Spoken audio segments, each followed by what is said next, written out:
Welcome to this week's Multiple Choice Monday, and this week we're looking at enthalpy changes again, and in particular just deciding which of these processes has a negative value for delta H, and my answer was B.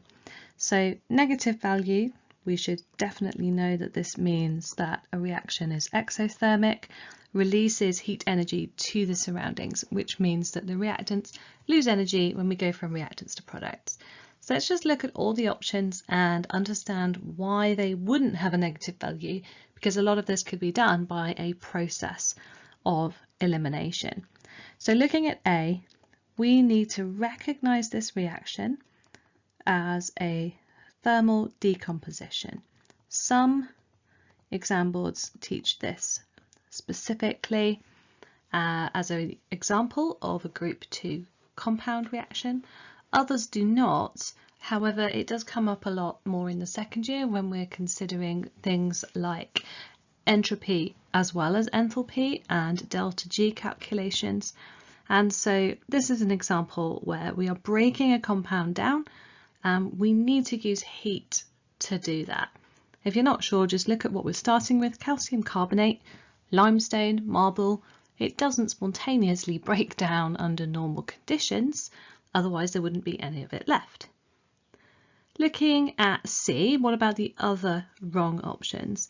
Well, if we look at what's going on with C, that is basically the reverse of this reaction. And we should see that that is actually the combustion of hydrogen, which is a very exothermic reaction, which means that the reverse would be very endothermic, meaning that C would definitely have a positive sign for delta H. And then looking at D, we have here a combination of enthalpy changes to recognize. That is the first and the second ionization energy of magnesium, and ionization energies are always endothermic. You always have to put in energy to overcome the attractions between the outer electrons and the nucleus. So this is always kind of like breaking bonds, and breaking bonds is always an endothermic process. Whereas if we look at B, then for B, this is addition of water to calcium oxide, and this is an exothermic process. This is one of those things, little tiny niche reactions about group 2. You're meant to know the balanced equation for it for the majority of exam boards, so make sure that doesn't catch you out. And you can see that if I was to go in the opposite direction and heat the calcium hydroxide to remove the water, that would be an endothermic process.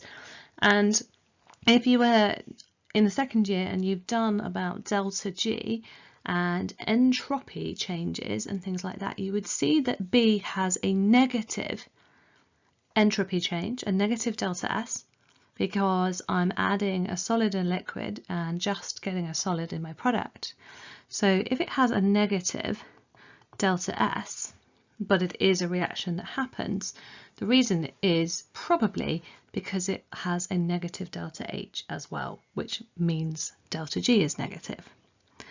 So if you're a bit lost on your enthalpy and entropy changes, then I've got my energetics masterclass. This weekend I've got 2 running. 12 till 1 is the sort of first year Hess's law, Hess cycles, bond enthalpies, experiments to measure enthalpy changes. I've got a few spaces on that, and then I've got a bit more on my second class, which is 1:15 till 2:15. And in that class we will be looking more at Born-Haber cycles, delta G, lattice enthalpy and solution. And there's some more Hess's law stuff on my website, and you can follow me on Instagram and Facebook as usual.